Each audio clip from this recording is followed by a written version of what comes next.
ఆధారం లేనప్పుడు భారం బంధించదు, బాధ్యతను పెంచుతుంది. ఈ జిందగీలో ఆస్తులు లేనివాడు పేదవాడు కాదు, ఫ్రెండ్స్ లేనివాడు పేదవాడు.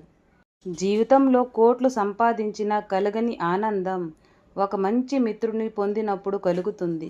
బాధలో అయినా సంతోషంలో అయినా, డబ్బున్నా లేకున్నా, ఎవరున్నా లేకున్నా నీకు నేనున్నాను నేస్తం అని తోడుండే వాళ్ళే నీ నిజమైన స్నేహితులు. ఒకరిని అడిగి అన్నం పెడితే దానికి పేరు విందు, ఒకరు అడుక్కున్న తర్వాత అన్నం పెడితే దానికి పేరు బిచ్చం. తెలిసిన వారికి పంచితే దానిని పేరు ధర్మం, తెలియని వారికి పంచితే దానికి పేరు దానం. ఒకరి నుండి ఒకటి లాక్కొని సంబరపడుతూ పండగ చేసుకోకు. నీ నుండి 100 లాక్కొని నీకు పండగ లేకుండా జీవితాంతం బాధపడేలా చేస్తుంది కర్మ. కర్మ ఫలాన్ని అనుభవించడానికి సిద్ధంగా ఉండు. ఒకరిని నాశనం చెయ్యాలనే దుర్బుద్ధితో ఉండేవాడు చివరికి వాడే నాశనం అయిపోతాడు. అదే కర్మ ఫలితం అంటే.